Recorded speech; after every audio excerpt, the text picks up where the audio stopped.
समन्ता चक्रवालेषु अत्रा गच्छन्तु देवता सद्धम्मं मुनिराजस्य सुनन्तु सग्घमोक्खदं धम्मස්සවන කාලෝ අයං බදන්තා ධම්මස්සවන කාලෝ අයං බදන්තා ධම්මස්සවන කාලෝ අයං බදන්තා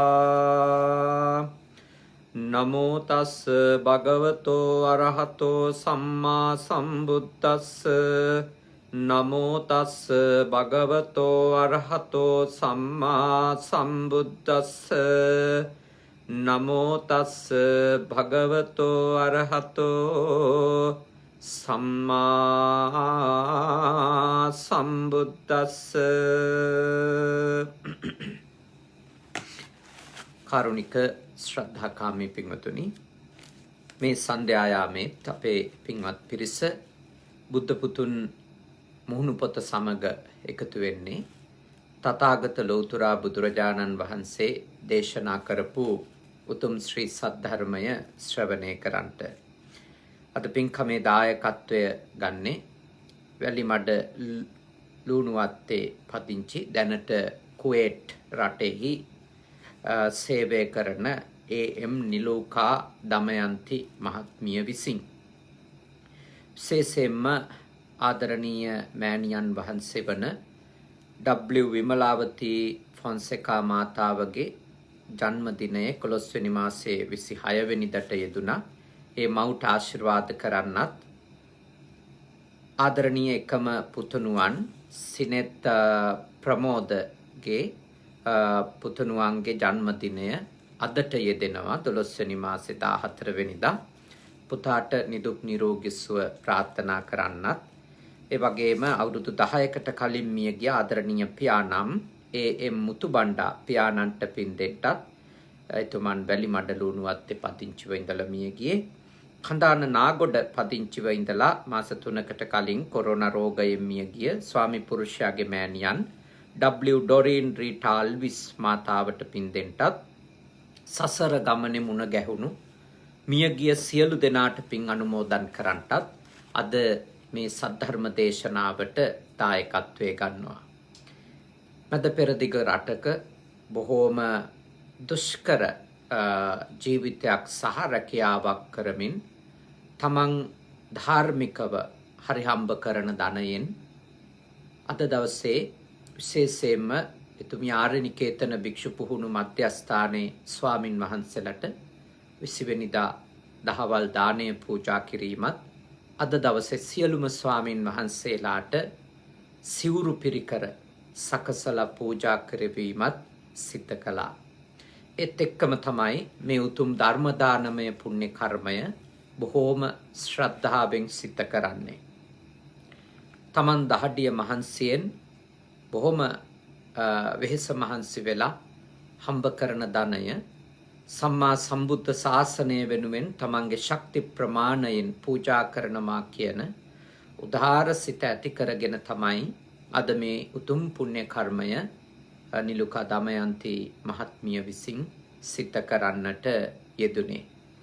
විශේෂයෙන්ම අපේ පොඩි ස්වාමින් වහන්සේලාටත් මේ සිවුරු පිරිකර පූජා කරද්දී සිහිපත් කරන්නට, මතක් කරන්නට යෙදෙන්නේ, ඒවා පිළිගන්නකොට මේවා පූජා කරන්නේ ගොඩාක් දුක් විඳලා සල්ලි හම්බ කරන අය. එතකොට එච්චර දුක් විඳලා හම්බ කරන දෙයින් ස්වාමින් වහන්සේ කෙනෙකුට සිවුරක් අරගෙන පූජා කරන්නේ එක නමකට නෙමෙයි 59කටම සිවුරු පූජා කරන්නට ඒ දායක උනේ ශ්‍රද්ධාව නිසා, ශාසනික ගෞරවය නිසා, තුනුරුවන් කෙරෙහි තියෙන පැහැදීම නිසා. අපි උන්වහන්සේලටත් මතක් කරේ මේ සිවුරු පොරවගෙන ජීවිතය ගත කරන තාක්කල් මිනිස්සුන්ගේ ශ්‍රද්ධාව විනාශ නොවෙන්න, ශාසනික ගෞරවය විනාශ නොවෙන්න, මිනිස්සුන්ගේ හිත් නොරිදෙන විදියට තමන්ගේ නිවන් මඟ සාධනය කරගන්නට කටයුතු කරන්න ඕන කියලා. මොකද අපි දන්නවා අපේ බෞද්ධයෝ මේ කාලේ ස්වාමින් වහන්සේලාට දම්පැන් පූජා කරන්නේ තමන්ට ලොකු ආර්ථික ශක්තියක් තියෙන නිසා නෙමෙයි. ගොඩාක් දුෂ්කරතා මැද්ද ජීවත් වුණත් සම්බුද්ධ ශාසනය ගැන තියෙන තථාගත ලෞතුරා බුදුහාඳුරුවෝ ගැන තියෙන අසීමාන්තික ගෞරවය පැහැදීම නිසා තමයි තමන්ට නිවන අරමුණු කරගෙන සසරෙන් නිදහස් වීම අරමුණු කරගෙන මේ වගේ පින් කටයුතු බොහෝ දෙනෙක් කරන්නේ. ඒක අපි නිතර අපේ කුඩා ස්වාමින් වහන්සේලාටත් සිහි කැඳවන කාරණාවක්. මොකද උන්වහන්සේලාටත් ඔබ කොච්චර දුෂ්කරවද ස්වාමින් වහන්සේලාව පුහුණු කරවන්නට අපට උපකාර කරන්නේ කියන එක අපි නිතර මතක් කරනවා.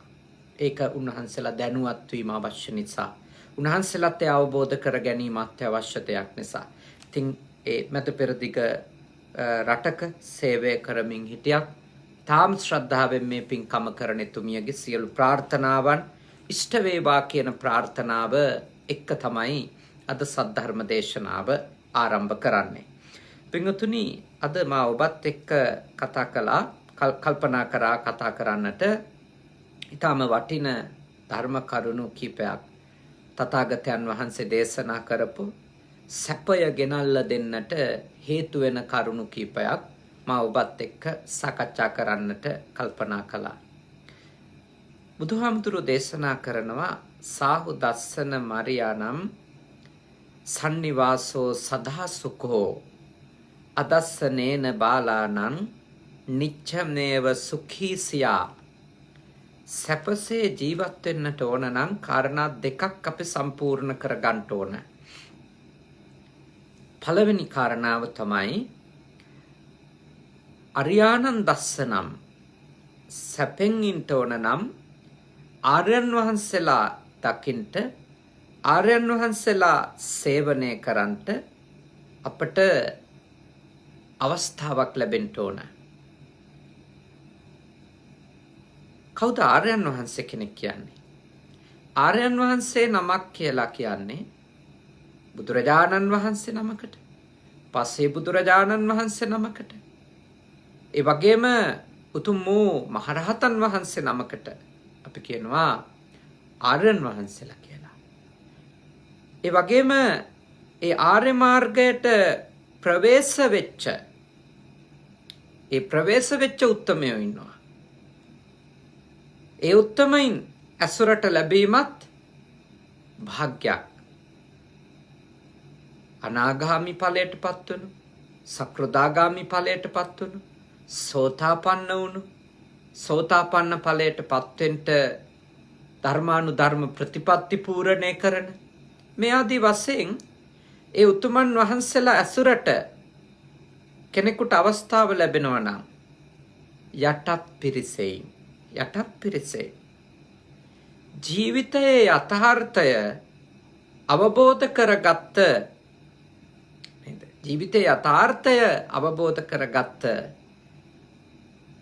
තුනුරුවන් සරණ ගියපෝ නුවණ සහිත කවුරු හෝ අපිට ඇසුරු කරන්ට අපේ ජීවිතේ ලැබෙනවා නම් ඒක අපට මහා සැපයක් ගෙනල්ලා දෙන කාරණාවක්. විශාල සැනසෙල්ලක් ගෙනල්ලා දෙන කාරණාවක්. කෙනෙක් කල්පනා කරන්නට පුළුවන්. ඉතින් බුදුහාමුදුරුවෝ නම් ඇසුරු කරන්නට නැහැ.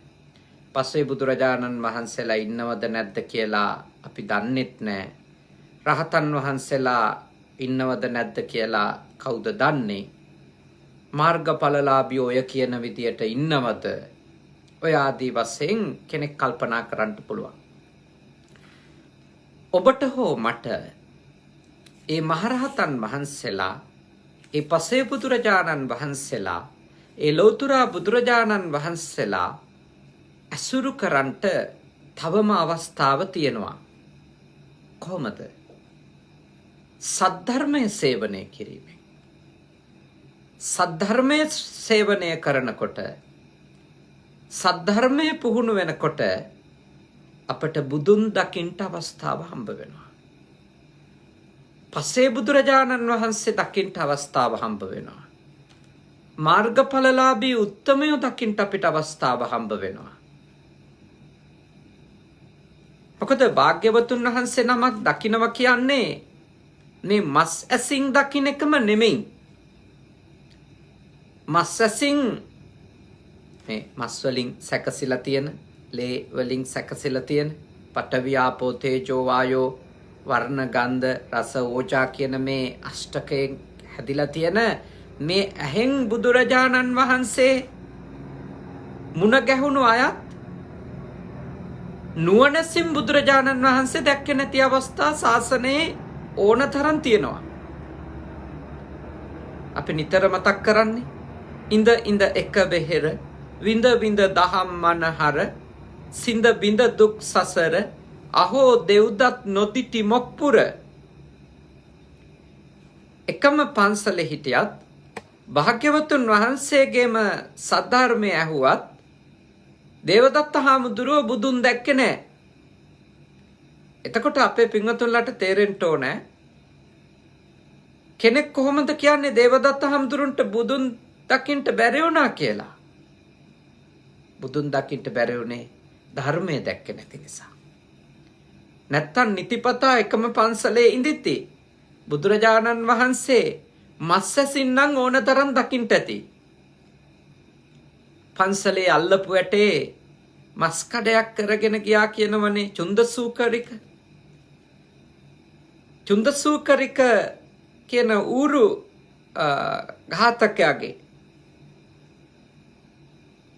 එයාගේ ජීවිතයේ එයා කොච්චරනම් අවස්ථාවල මරන්ට ඌරෝ අරන් එන්ට යනකොට ඌරෝ මරලා මස් ටික අරගෙන විකුණන්ට යනකොට මොනතරම් අවස්ථාවල බුදුරජාණන් වහන්සේ තම ශ්‍රාවකයන් වහන්සේලා සමග වැඩම කරනවා දකින්ට ඇද්දනේ. ඒත් එයා බුදුන් දැක්කේ නැහැ. එයාට තව රූපයක්, තව මනුෂ්‍ය රූපයක් විදියට භාග්‍යවතුන් වහන්සේගේ රුව පේන්ට ඇති. එතුමා බුදුන් දැක්ක කෙනෙක් උනේ නැහැ. නිරයට ගියා. දැඩි ලෙස අකුසල් කරමින් ඉඳලා. එතකොට අපේ පින්වතුන්ලා අවබෝධ කරගන්න ඕනේ අදටත් අපිට බුදුන් දැක නිවන් දකින්න අවස්ථාව තියෙනවද නැද්ද? තියෙනවා. අදටත් අපිට බුදුන් දැක නිවන් දකින්න අවස්ථාව තියෙනවා. බොහෝ දෙනෙක් නිතර ප්‍රාර්ථනා කරනකොට කියනවා බුදුන් දැක නිවන් දකින්න ලැබේවා කියලා. දැන් සමහර කෙනෙක් මෙහෙම ප්‍රාර්ථනා කරනවා. ඒ මෛත්‍රී බුදුරජාණන් වහන්සේ දැකලා උන්වහන්සේගෙන් සද්ධර්මයේ ශ්‍රවණය කරලා උන්වහන්සේගේ ශ්‍රාවක භාවයට පත් වෙලා නිවන් දකින්න එහෙම විශේෂ ප්‍රාර්ථනා තියෙන අය ඉන්නවා. සසරේ දීර්ඝ කාලයක් ධර්මය පුහුණු කරගන්න වීරිය තියෙන කෙනෙක්, සසරේ දුක් දරාගෙන ඉන්න වීරිය තියෙන කෙනෙක් එහෙම ප්‍රාර්ථනා කරනවා වෙන්න පුළුවන්. අපිට කියන්න බෑ ඇයි ඔයා එච්චර නිවන දුර කරගන්නේ කියලා. එහෙනම් ගෞතම බුදුරජාණන් වහන්සේ බවට පත් වෙනවා කියන අරමුණෙන් සුමේද තාපසතුමා අතටපත් නිවන අත්හැරියා කියනවනේ දීපංකර පාදමූලයේදී. දීපංකර පාදමූලයේදී රහත් භාවයට පත් වෙලා නිවන් දකින්න අවස්ථාව තිබුණත් බෝධිසත්වයන් වහන්සේ එතනදී අදිෂ්ඨාන කරනවනේ මම අවබෝධයට පත් වෙලා අන් අයත් අවබෝධයට පත් කරවනවා. මම දුකින් නිදහස් වෙලා අන් අයත් දුකින් නිදහස් කරනවා. මම සසරින් එතර වෙලා අනිත් අයත් සසරින් එතර කරනවා. දැන් ඒ විදිහට බෝධිසත්වයන් වහන්සේත් තම නිවන බොහෝ දුර කරගත්තා. බොහෝ දෙනාගේ හිතසුව පිණිස. ඉතින් කෙනෙක් ඒ විදිහේ විශේෂ ප්‍රාර්ථනාවක් එක්ක කටයුතු කරනවා කියන එක තමන්ගේ කැමැත්තක් නේ. ඒක තමන්ගේ කැමැත්තක්. හැබැයි මා ඔබට යෝජනා කරනවා එහෙම විශේෂ ප්‍රාර්ථනා තියෙන්න පුළුවන් කෙනෙකුට ඒත් ඔබට අවශ්‍ය නම් මේ ගෞතම බුදුරජාණන් වහන්සේගේ උතුම් සද්ධර්මයේ තුලින් බුදුන් දැක නිවන් දකින්න අවස්ථාව තියෙනවා. ඒක මගේ ප්‍රකාශනයක් නෙමෙයි. ඒක සංයුත්ත නිකායේ වක්කලී සංයුත්තේ වක්කලී සූත්‍රය තුල තථාගතයන් වහන්සේ වදාළ මඟ පෙන්වපු අවධාරණය කරපු දේශනාව. වක්කලී හාමුදුරුවෝ ගැන ඔබ දන්නවා. බුදුරජාණන් වහන්සේ පිළිබඳව උන්වහන්සේගේ කය පිළිබඳව ඇති උණු පැහැදීමකින් උන්වහන්සේගේ රූප ස්වභාව පිළිබඳව ඇති වුණු කැමැත්තකින් සසුනට ඇතුළු වෙලා ශාසනය තුල භාග්‍යවතුන් වහන්සේගේ හඬ අහමින් එය විඳිමින් රුව දකිමින් එය විඳිමින් බොහෝ කලක් ඉඳපු කෙනෙක්. ධර්ම මාර්ගය ප්‍රගුණ කරගත්තේ නැතුව මෙය දිගින් දිගටම සිද්ධ වෙනවා දැක්ක තථාගතයන් වහන්සේ උන්වහන්සේව නීති පනවල බුදුන් හමුවට එන එක නැවැත්තුවා. කාලයක් යනකොට බුදුන් දකින්නේ නැතුව ඉන්නකොට මේ හාමුදුරුවෝ ලෙඩ වුණා. වක්කලි හාමුදුරුවෝ ලෙඩ ඇඳට වැටිලා බොහොම වේදනාවෙන් ඉදිද්දී තමන්ගේ කුටිය ගාවින් යන හාමුදුරුන්ලට කතා කරලා කියනවා බුදුහාමුදුරුවන්ට කියන්න වක්කලි ලෙඩ වෙලා කියලා. වක්කලි මරණාසන්නයි කියලා. බුදුහාමුදුරුවෝ දකින්න එන්න බැරිකම නිසා ගොඩාක් පීඩාවෙන් ඉන්නවා කියලා. බුදුහාමුදුරුවන්ට මේ ප්‍රවෘත්තිය ආරංචි වුණා. උන්වහන්සේ මහා කරුණාවකින් ලෙඩ වෙලා ඇඳට වෙලා හිටපු වක්කලි හාමුදුරුවෝ ගාවට වැඩම කළා. වක්කලි හාමුදුරුවෝ ලෙඩෙන් පීඩා විඳ හිටියත් ඇඳෙන් නැගිටලා උන්වහන්සේට ගරු කරන්ට වන්දනා කරන්ට උත්සාහ කළා. බුදුහාමුදුරුවෝ උන්වහන්සේව වළක්වලා තිබුණු ආසනයක වැඩ ඉඳගෙන ඇහුවා වක්කලි කොහොමද? කින්තේ වක්කලි කමනීයං කච්චයාපනීයං කච්චි දුක්ඛා වේදනා අභික්ඛමන්තිනෝ පටික්ඛමන්ති. කොහොමද වක්කලි සුවදුක් කායික වේදනාවන් වැඩි වෙනවද අඩු වෙනවද දරා ගන්න පුළුවන්ද? මේ විදියට සුවදුක් විමසුවා. ඊට පස්සේදී උන්වහන්සේගෙන් විමසුවා ඔබ වහන්සේට මොකක් හරි තියෙනවද පීඩාවක්, චිත්ත පීඩාවක්? සීලය ගැන උන්වහන්සේ කිව්වා ස්වාමීනි මට සීලය ගැන මගෙන් මට කිසිම චෝදනාවක් නැහැ. ඒ කියන්නේ උන්වහන්සේ භාග්‍යවතුන් වහන්සේ ගාව කරන ප්‍රකාශනය හරි වැදගත්. සීලය පිළිබඳව මගෙන් මට චෝදනාවක් නැහැ. ලෝකේ අය කෙනෙකුගේ සීලය පිළිබඳව කරන චෝදනා ඒවා සාධාරණ වෙන්නත් පුළුවන්, අසාධාරණ වෙන්නත් පුළුවන්. ඒවා සත්‍ය වෙන්නත් පුළුවන්, අසත්‍ය වෙන්නත් පුළුවන්. මොකද කෙනෙකුට නේද? කෙනෙකුට මතක තියාගන්න අනෙකාගේ සීලය පිළිබඳව එහෙම නිශ්චිත නිගමන දෙන්න බෑ. වක්කලි හාමුදුරුවෝ ඊටාම නිවැරදි අදහසක් තමන් වහන්සේ ගැන භාග්‍යවතුන් වහන්සේ හමුව කිව්වා. ස්වාමීනි මට මගෙන් චෝදනාවක් නැහැ සීලය පිළිබඳව. ඒ විතරකුත් නෙවෙයි ස්වාමීනි. සබ්‍රහ්මචාරීන් වහන්සේලාගෙනුත් මට චෝදනාවක් නැහැ. ඒ කිව්වේ එකට වාසය කරන ස්වාමින් වහන්සේලාගෙනුත් මට එහෙම චෝදනාවක් නැහැ ස්වාමීනි කියලා උන්වහන්සේ සඳහන් කළා. එතකොට අහුව මොකක්ද එහෙනම් තියෙන පසුතැවීම? ඔබ වහන්සේ හමුවට එන්න නැති එක. ඔබ වහන්සේ දකින්න නැති එක. ඔබ වහන්සේ එක්ක කතා කරන්න නැති එක. ඔබ වහන්සේගේ ගාවට වෙලා වැඳගෙන ඉන්න නැති එක. උන්වහන්සේ Tamanට තියෙන චිත්ත පීඩාවන් ටික කීවා. ඒ වෙලාවේ භාග්‍යවතුන් වහන්සේ වක්කලි හාමුදුරුවන්ගෙන් ඇහුවා කින්තේ වක්කලි ඉමිනා පූතිකායේන. වක්කලි නුඹට මේ නව දොරකින් දුර්ගන්ධය හමන දේම වැගිරෙන මේ සිරුර දෙස බලා ඉඳීමෙන් ඇති ඵලය කුමක්ද? ඇති ප්‍රයෝජනය කුමක්ද? යෝකෝ වක්කලී යෝ ධම්මං පස්සති සෝ මං පස්සති. වක්කලී කවුරු හරි කෙනෙක් මාව දකින්න ඕන නම් මගේ ධර්මය දකින්න ඕන. මගේ ශරීරය දිහා බලන් හිටියට මාව පේන්නේ නැහැ. මාව දකින්න ඕන කෙනා ධර්මය දකින්න ඕන.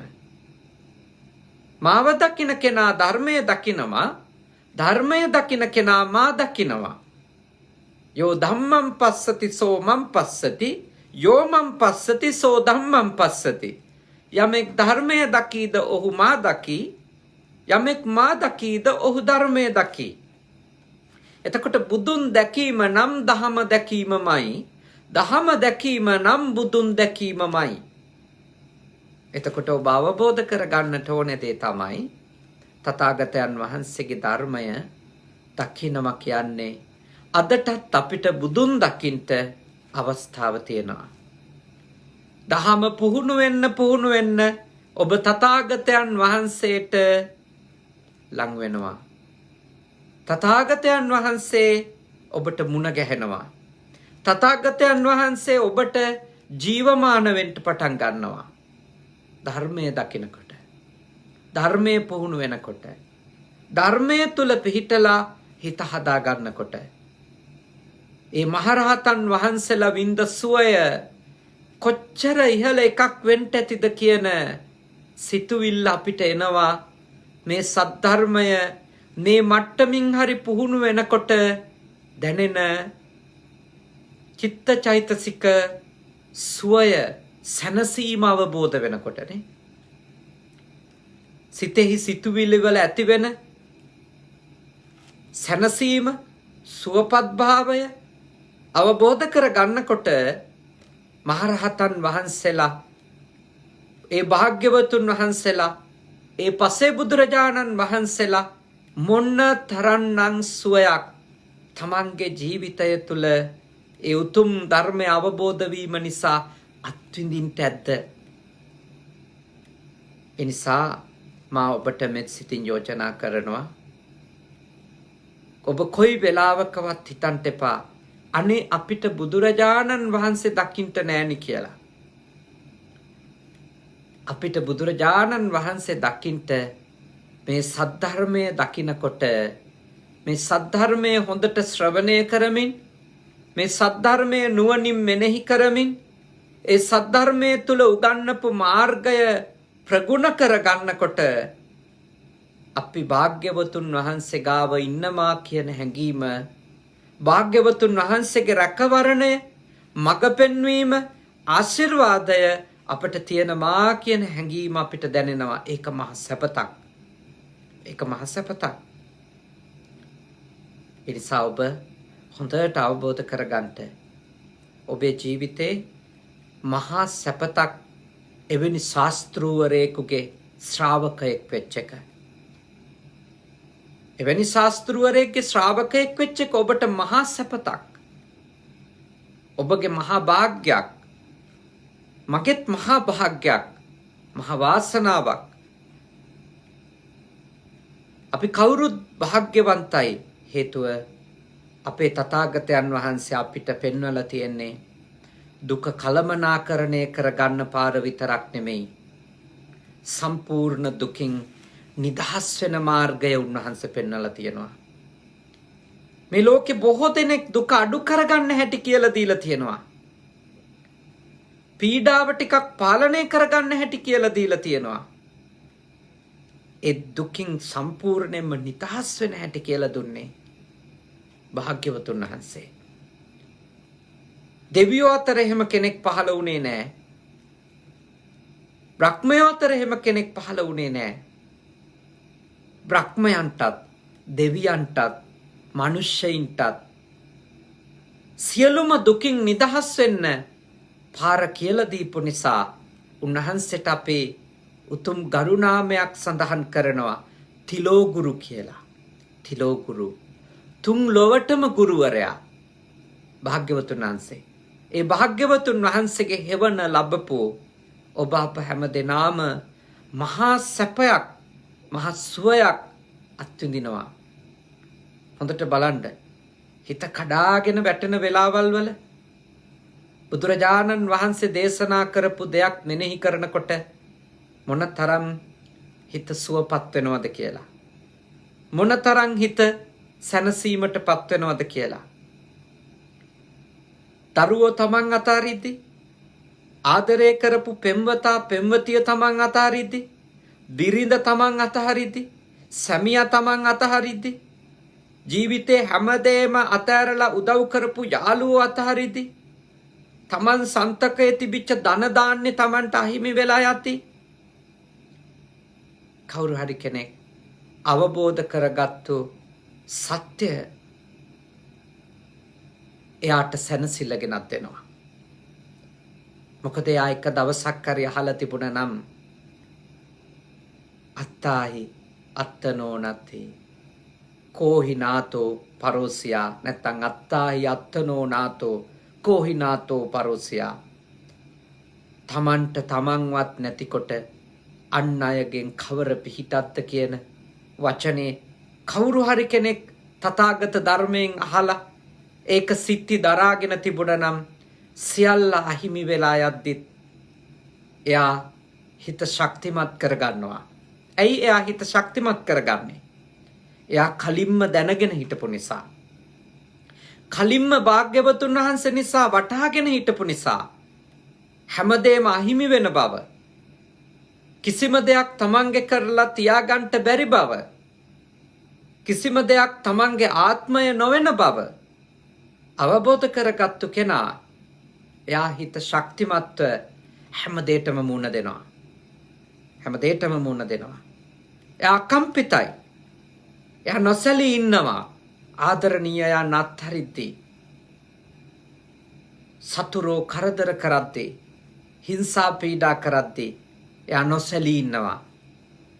මොකද එයා අවබෝධ කරගෙන තියෙන නිසා කිසිවක් මට ඕන විදියට පවත්වන්නට බැරි බව සදාකාලිකව. මං ආස විදියට මගේ කීර්තිය තියාගන්න බෑ. මම ආස විදියට මගේ ගෞරවය තියාගන්න බෑ. මම ආස විදියට මගේ කය තියාගන්න බෑ. මේ හැමදේම වෙනස් වෙනවා. ක්ෂණයක් ක්ෂණයක් පාසා වෙනස් වෙනවා.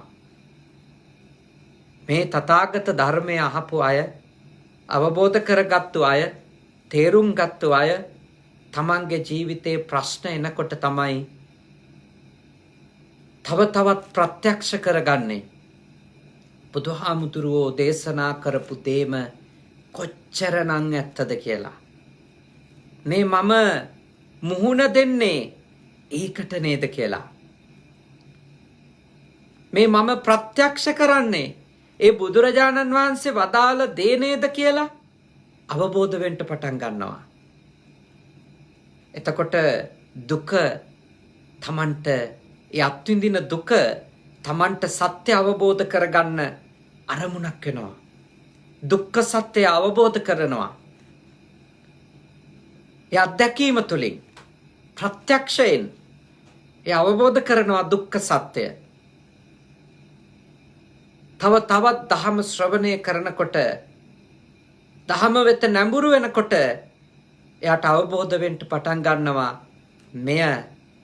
මේ මම විඳවන හේතුව බාහිරය කියලා මම හිතාගෙන හිටියට, එළියේ තියෙන භෞතිකය කියලා මම හිතාගෙන හිටියට මගේ මානසික බන්ධනය තමයි, මගේ මනසේ තියෙන තෘෂ්ණාව තමයි මාව වේදනාවට පත් කරමින් තියෙන්නේ කියලා, මාව අසහනයට පත් කරමින් තියෙන්නේ කියලා.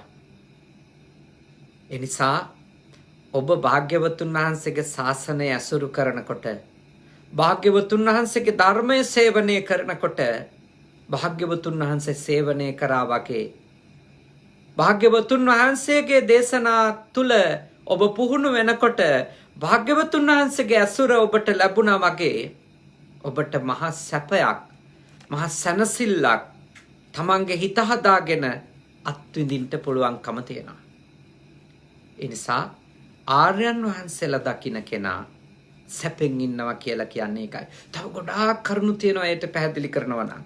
තව ගොඩාක් කරුණු තියෙනවා ආර්යයන් වහන්සේලා දකින්න කෙනා කොච්චර සැපෙන් ඉන්නවද කියලා විග්‍රහ කරන්න ගොඩාක් කරුණු කියන්න පුළුවන්. තවත් එක කරුණක් තියෙනවා ඔබට පැහැදිලි කරන්න. ඒ නිසා ඒ කොටස මම මෙතනින් නිමා කරනවා. ඊළඟට යම් කෙනෙක් අනුවණය ඇසුරු කරන්නේ නැත්නම් ඒකත් මහා සැපතක්. ප්‍රඥාවන්ත උතුම් ආර්යයන් වහන්සේලා හෝ ආර්ය ශ්‍රාවකයෝ හෝ ඇසුරු කරනවා නම් ඒක සැපතක් වගේමයි අඥානයෝ අනුවණයෝ බාලයෝ ඇසුරු කරන්නේ නැතුව ඉන්න එක ඒක මහා සැපතක්.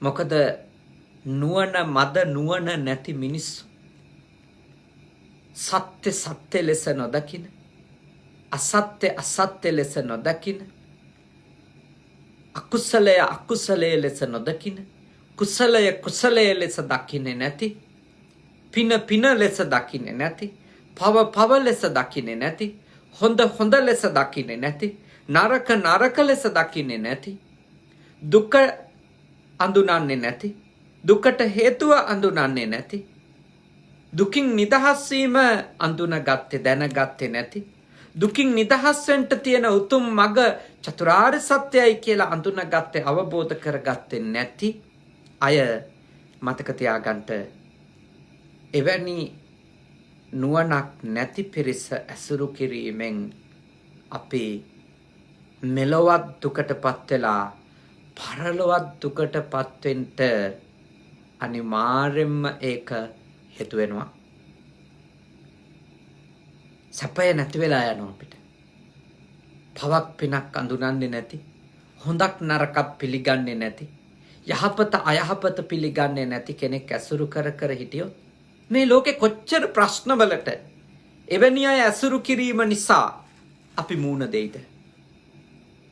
ඔබම කියනවනේ මට මෙහෙම උනේ ස්වාමීන් වහන්සේ මේ වගේ මිනිස්සු ආශ්‍රය කරපු හින්දා.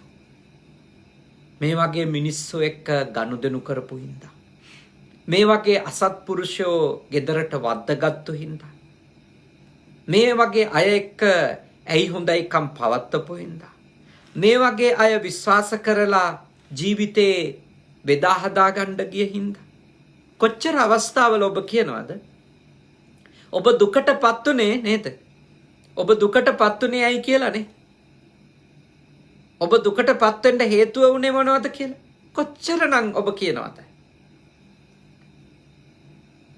එතකොට ඒ අසත්පුරුෂ ඇසුරින් අනුවණ අය ඇසුරින් දුෂ්ප්‍රඥය ඇසුරෙන් වෙච්ච හානියේ තරම ඔබ දන්නවද නැද්ද? ඔබ හොඳට දන්නවා. ඔබට ඒ ගැන හොඳ ප්‍රත්‍යක්ෂ අවබෝධ තියෙනවා. සමහර වෙලාවට ඒ ඇසුරු කරපු අය නිසා කතා කරපු අය නිසා එක්ක ගමන් බිමන් ගියපු අය නිසා පාරේ බහින්ට බැරි වෙන වෙලාවලුත් ඇවිල්ලා තියෙද නැද්ද? ඇවිල්ලා තියෙනවා. එවැනි අසත්පුරුෂ අය ඇසුරු නිසුරු කරලා ඔවුන්ව විශ්වාස කරලා කටයුතු කරන්න ගිහිල්ලා සමහර ඒවට අත්සන් එහෙම ගහන්න ගිහිල්ලත් සාක්ෂිකාරයෝ වෙලා තවම ණය තුරුස් ගෙවන අයත් ඉන්නවද නැද්ද? ඉන්නවා. ණය ගත්තු මිනිහා දැන් ඔබ වෙනුවෙන් පෙනී හිටිනවද? නෑ. විශ්වාසයට සාක්ෂිකාරයා වෙච්ච මිනිසයා වෙච්ච ඔබ කොච්චර දුක් විඳිනවද? කොච්චර ප්‍රශ්න වලට පැටලිලාද? ගෙදරින් කොච්චර බැනුම් අහනවද?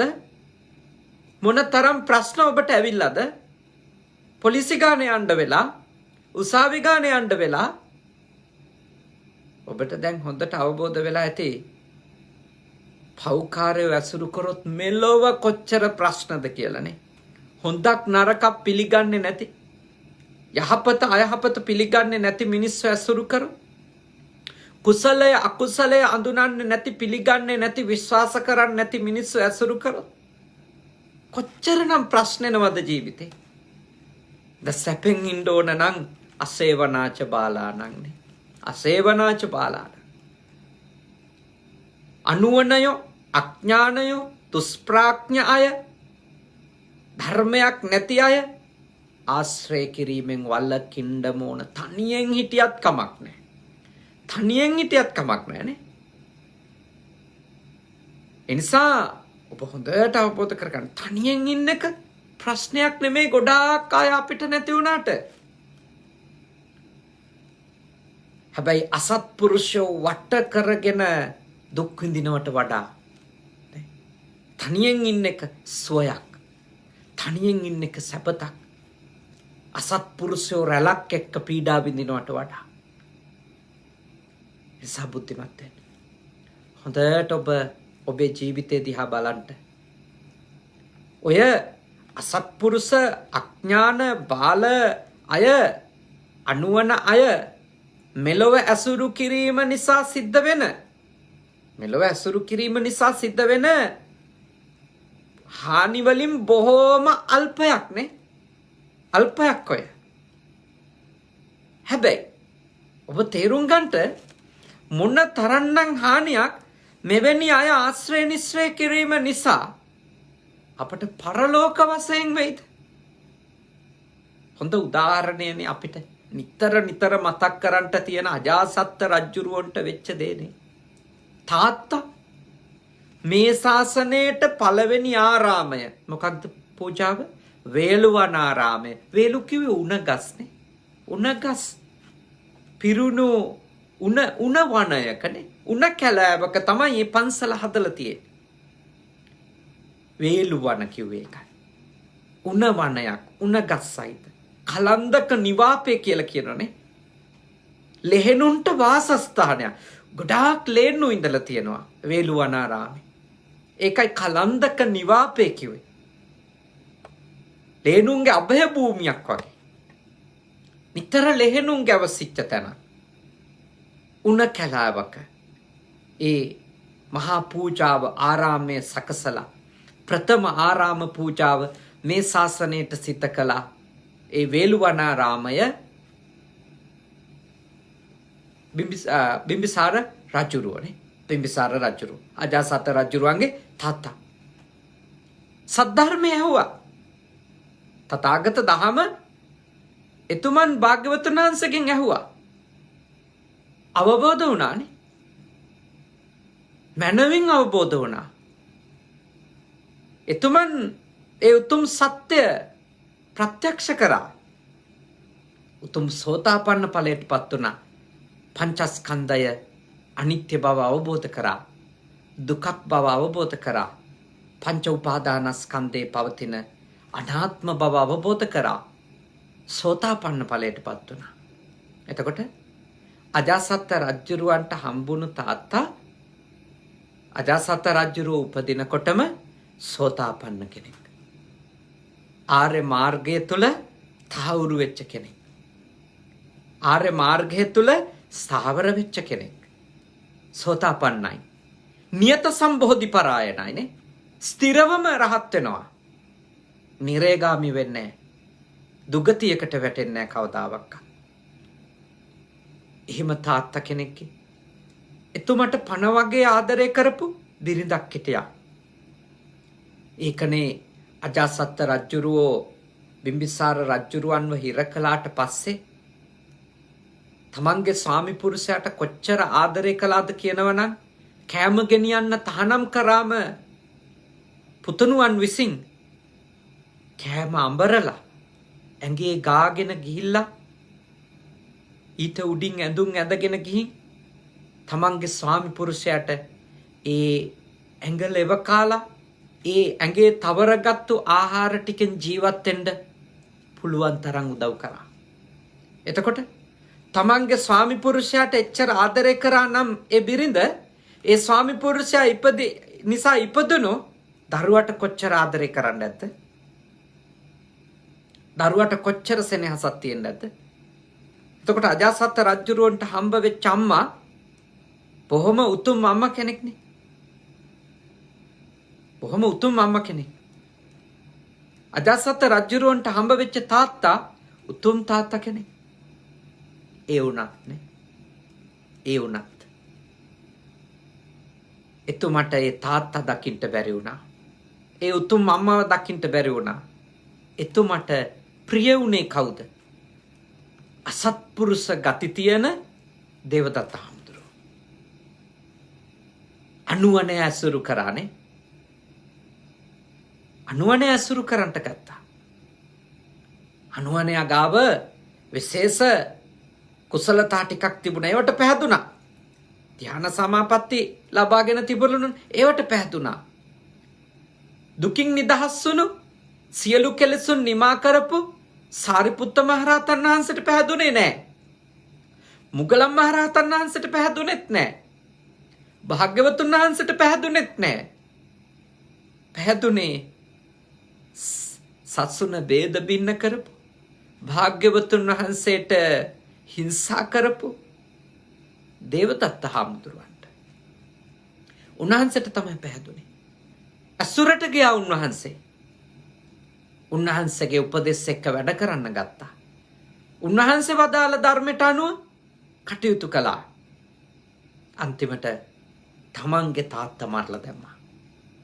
කකුල් පළලා ලුණු දාලා අම්මා වේදනාවෙන් අඬද්දි වැළපෙද්දි තමන්ගේ තාත්තා හිර මැදිරිය තුලම මැරිලා යන තත්වෙට සැලසුවා. පීතෘ ඝාතක අකුශල කර්මය කරගත්තා. අදටත් ලෝකුඹු කියන නිරය තුල එතුමා දුක් විඳින බව තමයි අපේ ධර්මයට අනුව අපි ඉගෙනගෙන තියෙන්නේ. තථාගත දේශනාවට අනුව ත්‍රිපිටකයේ අට කතාවල අජාසත් රජුරුවන්ගේ ඊළඟ උපත ලෝකුඹු කියන නිරයේ සිද්ධ වුණා කියන එක තමයි සඳහන් වෙලා තියෙන්නේ. එයයි පීතෘ ඝාතකයෙක් නිසා. අනන්තරීය පාප කර්මයක් කරපු නිසා. එච්චර දුකකට එතුමා පරලෝක වශයෙන් පත්ුනේ ඇයි? අනුවණය ඇසුරු කරන්ට කියලා. ප්‍රඥාවන්ත භාග්‍යවතුන් වහන්සේ නෙමෙයි. අඩුම ජීවිතයේ යථාර්ථය දැක්ක තමන්ගේ තාත්තා නුවණින් දැක්කනම් අජාසත් රජුරවන්ට එහෙම වෙන්නේ නැහැ. දුකට පත්වීම කියන එක කෙලවරක් නැහැ. එතුමා තාත්තා මැරුවට පස්සේ සැනසීමේ නිදාගෙන නැහැ. රැලි වෙනකන් නිින්ද යන්නේ නැති නිසා. එතුමා විවිධ ගුරුවරු ගාවට ගිහිල්ලා විවිධ මාතෘකා ගැන සාකච්ඡා කරනවා. අන්තිමටම බුදුරජාණන් වහන්සේ මුණ ගැහෙනවා. සාමාන්‍ය ඵල සූත්‍රය එතුමාට සිද්ධ කරන ධර්මානුකූල විවරණයක් දීඝනිකායේ සාමාන්‍ය ඵල සූත්‍රය.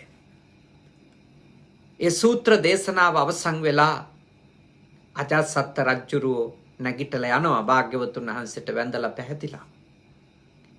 බුදුරජාණන් වහන්සේ දේශනා කරනවා, මහණෙනි, තාත්තා මරන්නේ නැතුව අජාසත් මා හමුවට ආවා නම්, මේ දහම ඇහුවා නම් ඔහු මෙතනින් නැගිටින්නේ මාර්ගඵලලාභියෙක් ලෙස.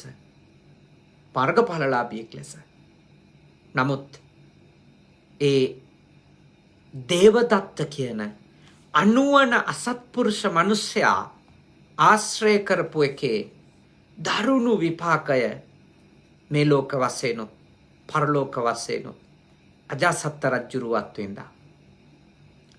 මා ඔබටත් සිහි කරනවා, මෙලොව නුසුදුසු අනුවණ පිම්පව් පිළිගන්නේ නැති, හොඳ නරක පිළිගන්නේ නැති, මෙලොව පරලොව පිළිගන්නේ නැති, කුසල අකුසල් පිළිගන්නේ නැති අය අසුරු කරෝතින් මෙලොව ඔබ අත්විඳින දුක් ඔබට අස්පනා පිට පේනවා. කොච්චර දරුණුද කියලා. කොච්චර නරක විපාක වලට, දරුණු ප්‍රශ්න වලට ඔබ මුහුණ දෙනවද ඒ වගේ මිනිස්සු හින්දා කියලා. හොඳට ලස්සනට hina වෙලා කතා කරන්න පුළුවන් මූණක් කටක් තිබුණට ඇතුලේ හලාහල විස වගේ ගති තියෙනනේ. හලාහල විස තියෙන. ලස්සන වචන කිව්වට, මිහිරිව කතා කළාට ඇතුලේ විසකුරු සර්පයෝ ගාවවත් නැති තරම් විස සහිත, සියෝ ළඟෙහිම විස සහිතනේ. දරුණු ගති සහිත, අසත්පුරුෂ ගති සහිත පුද්ගලයෝ මේ ලෝකයේ බාහුතරය. එවැනි අයවලුන් ඇසුරු කිරීම නිසා මොන තරම් ප්‍රශ්නවලට ජීවිතයේ මිනිස්සු මුහුණ දෙනවද, දුක් විඳිනවද? ඒකයි බුදුරජාණන් වහන්සේ දේශනා කළේ සැපෙන් ඉන්න ඕන නම් අනුවණයෝ ඇසුරු නොකර ඉන්න ඕන. අසත්පුරුෂයෝ ඇසුරු නොකර ඉන්න ඕන. අඥානයෝ ඇසුරු නොකර ඉන්න ඕන. බාලයෝ ඇසුරු නොකර ඉන්න ඕන. ඒකමයි මහා මංගල සූත්‍රයේ මුල් ගාථා කීපෙම අවධාරණය කරන්නේ. අසේවනාච බාලාන. අනුවණයෝ නම් ඇසුරු කරන්න එපා. බාලයෝ නම් ඇසුරු කරන්න. බාලයෝ කිව්වේ මේ වයසින් බාලය නෙමෙයි. මේ කියන පව පින පිළිගන්නේ නැති, හොඳ නරක පිළිගන්නේ නැති, කුසල අකුසල් පිළිගන්නේ නැති, මෙලෝ පරලෝ පිළිගන්නේ නැති, යහපත අයහපත පිළිගන්නේ නැති, තමන්ගේ වාසියට කටාරිනනේ. තමන්ගේ වාසියට කටාරින. ඒ වගේ අයවලුන් ඇසුරු කළොත් මෙලොවත් විනාශ වෙනවා අපේ. අපේ පරලෝ ජීවිතෙත් විනාශම වෙලා යනවා. අපේ පිරිහිලා යනවා. අපේ ජීවිත අඳුර කරා ගමන් කරනවා. ඒකින්ද ඔබ බුද්ධිමත් වෙන්න. හොඳට හිතන්න. සැපෙන් ඉන්න අපිට භෞතික සම්පත් ඕන. ඇත්ත. භෞතික මිල මුදල්, ධන ධාන්‍ය ඒ වගේ භෞතික මෙවලන් අවශ්‍යයි සුව පහසු ජීවිතයකට. ඒත් ඒ සියල්ලෙන් ලැබෙන සැපයට වඩා ඒවයිනුත් සැපයක් ලැබෙනවානේ. ඒවයිනුත් පහසුවක් ලැබෙනවානේ. සල්ප වේලාවක් හරි. හැබැයි ඒ සියල්ලෙන් ලැබෙන සැපයට වඩා සැපයක් ඥානවන්තයෙක් ඇසුරු කරොත් ලැබෙනවා. අඥානයින්ගෙන් ගැලවිලා හිටියොත් ලැබෙනවා. නුවණැත්තෙක් ඇසුරු කළොත් ලැබෙනවා. අනුවණයෙක්ගෙන් ගැලවිලා අයින් වෙලා හිටියොත් ලැබෙනවා. ඒ නිසා මා ඔබට යෝජනා කරනවා නුවණැත්තන් ඇසුරු කරන කෙනෙකු බවට ඔබපත් වෙන්න. ඔබගේ ජීවිතය පොඩ්ඩක් හරි නේද? පොඩ්ඩක් හරි ඔසවා තබන ප්‍රඥාවෙන්, නුවණින්, දැනුමෙන්, අවබෝධයෙන්, ගුණයෙන්, කුසලයෙන් අල්ප මාත්‍රයක් හරි ඔබව ඉහළට ගෙනියන්න උදව් කරන සියලු දෙනාටම ඔබ ආශ්‍රය කරන්ට ඔබ අවස්ථා හදාගන්න. ඒ සියලු දෙනාම ආශ්‍රය කරගන්න ඔබ අවස්ථා හදාගන්න. ඒත් ඔබ ගුණයෙන් පිරිහවන, නුවණින් පිරිහවන, ඔබේ සත්පුරුෂකම නැති කළා දාන, අසත්පුරුෂකම ඔබ තුල රෝපණය කරවන, ඥානය මොට කරලා දාලා අඥානකම වැඩි දියුණු කරන, ඔබගේ ගුණය නැති කරලා දාලා පිරිහීම ඇති කරවන අයවලුන් ඉන්නවනම් ඒ සියලු දෙනාගෙන්ම පුළුවන් තරම් ඉක්මනින් මනසින් නිදහස් වෙන්න. මනසින් අයින් වෙන්න. ඒගොල්ලෝ මනස තියාගන්න එපා. ඒගොල්ලෝ තමන්ගේ ගමන එකට යන මනසින් සම්බන්ධ වුණු අය බවට එවැනි අයවලුන් පත් කරගන්න එපා. ජීවිතේ වර්ධින්න ගන්නවා. මෙලොවට විතරක් නෙමෙයි, පරලොවට. ජීවිතේ දුක් විඳින්න පටන් ගන්නවා අපි. මෙලොව විතරක් නෙමෙයි, පරලොවත්. ඉතින් ඒක හින්දා මා ඔබට මෙත් සිතින් යෝජනා කරනවා. ඔබ ඊටාම ශ්‍රද්ධාවෙන් අද මේ දේශනාව තුලදී ඉගෙන ගත්තා, අවබෝධ කරගත්තා උතුම් දහම් කරුණු දෙකක්. එකක් සැප විඳින්න ඕන නම් ආර්යයන් වහන්සේලා ඇතුළු උතුම් සත්පුරුෂ ඇසුරම ප්‍රිය කරන කෙනෙක්, සොයන කෙනෙක්, ඒ ඇසුරෙම ඉන්න කෙනෙක් වෙන්න. යටත් පිරිසෙන්, අනුවණයින්, අසත්පුරුෂයින්, පාප අඥාන අයවලුන් ඇසුරු නොකරන කෙනෙක් වෙන්න. ඒ දෙක ඔබට බොහොම ඉහළ සැපයක්, උතුම් සුවයක් මේ ජීවිතය තුළ අතවිඳින්නට, සසර තුළ අතවිඳින්නට අනිවාර්යෙන්ම උපනිශ්‍රය වේවි. ඉතින් අද දවසේ මේ උතුම් සද්ධර්ම සාකච්ඡාව, මේ උතුම් සද්ධර්ම දේශනාව ඔබ වෙනුවෙන් සිද්ධ කරන්නට දායක වුණේ කුවේට් රාජ්‍යයේ ඔබ දන්නවා මැද පෙරදිග කලාපේ රැකියා කරන අය අනික් තැන්වල අයත් ගොඩක් දුක් විඳිනවා හැම රටකම. ඒත් විවිධ පීඩා මැද තමයි මැද පෙරදිග කලාපේ බොහෝ රටවල රැකියා කරන්නේ. විවිධ පීඩා තියෙනවා. කවදාවත් මේ ජපානයේ සේවකයෙකුට හාම්පුතෙක් පහර දෙන්නේ නැහැ, හිංසා කරන්නේ නැහැ. ඉතින් ඒ වුණත් සමහර තැන්වල හැම තැනකමත් නෙමෙයි මැද පෙරදිග කලාපෙදී එවැනි පීඩාත් විඳිනවනේ. එවැනි පීඩාත් විඳිනවා. සමහර කෙනෙක් ගියදා ඉඳලා හිටලා කලාතුරකින් තමයි ඒ ගෙදර අයත් එක්ක පොඩි වෙලාවකට හරි කොටු වෙච්ච තාප්ප හතරෙන් එළියට එන්නේ. වැඩි වෙලාවක් ඒ තාප්ප හතරට ඒක ලෝකේ වෙලා තමයි තියෙන්නේ. ඉතින් අවුරුදු 2 එක දිගට එහෙම ඉන්න අය ඉන්නවා. ඉඳලා හිටලා කලාතුරකින් කඩේකට දොස්තර කෙනෙක් ගාවට එළියට යන්න අවස්ථාව හම්බුනොත් මිසක එළියටවත් යන්න අවස්ථාවක් ලැබෙන්නේ නැති. ඒත් ඒගොල්ලෝ ආරක්ෂිතව ඉන්න තැනුත් තියෙනවා. සමහර තැන්වල හිංසා පීඩා විඳත් ඉන්නවා. දුක් විඳත් ඉන්නවා. කොහොමුණත් මැද පෙරදිග කලාපේ බොහෝ දුක් විඳින අයවලුන් රැකියා කරන්නට ගිහිල්ලා අපි දකිනවා. ඒත් මිනිස්සු ලංකාවේ ජීවත් වෙන්න විදියක් නැති නිසා, ආර්ථික අමාරුකම් නිසා, දරුමල්ලන්ගේ අනාගතය ගැන හිතලා එවැනි දුක්ඛිත තත්වයන් උනත් තෝරා ගන්නවා. ඒක අපේ රට තුල ජීවත් වෙන්න විදියක් නැතිකම විසින් මිනිස්සු එතෙන්ට වේගින් ඇද වැටිලා තියෙනවා කියන එක අපි දකිනවා. ඉතින් කුවේට් රාජ්‍යයේ එවැනි දුක් විඳින බොහෝ අයවලුන් සිටින රටක සදහවත් දායිකාවක් අපේ ධර්ම ශ්‍රවණයන් කරන තථාගත දේශනාව පුහුණු කරගන්නට වීරිය කරන නෝනා මහත්මිනියක් අද දවසේ මේ පින්කම සිද්ධ කර දෙන ලෙස ආරාධනා කළේ කුවේට් රාජ්‍යයේ සේවය කරන වැලිමඩ ලූණුවත්තේ පදිංචි එම් නීලූකා දමයන්ති නෝනා මහත්මිය. එතුමියගේ නමින් මියගේ ආදරණීය පියාණන් වහන්සේටත් එතුමියගේ ස්වාමි පුරුෂයාණන්ගේ ආදරණීය මෞතුමිය අභාවයට පත් වෙලා තිබෙනවා. ඒ මෞතුමියටත් මාස 3කට කලින් කඳාන නාගොඩ පදිංචිව ඉඳපු W ඩොරින් රීටා ආල්විස් මාතාවටත් ඒ වගේම අවුරුදු කිහිපයකට කලින් අවුරුදු 10කට කලින් මිය ගිය එතුමියගේ ආදරණීය පියා ඒ මුතුබණ්ඩා පියාණන් ඇතුළු සසර ගමනේ හමු වුණු සියලු ඥාතීන්ට එතුමියගේ වනහපු බුද්ධ පුතුන් ශ්‍රාවක ඔබගේ නමින් මිය ගිය සියලු ඥාතීන්ට මේ පින් අත් වේවා. සුවපත් වෙත්වා, සැපවත් වෙත්වා, දුකින් මිදෙත්වා. ඔබේ අපේ ඥාති හිත මිත්‍රාදීන් මේ පින් කුසල් අනුමෝදන් වී මේ ගෞතම බුදු සසුනේම නිවන් දකිත්වා. සාදු සාදු සාදු.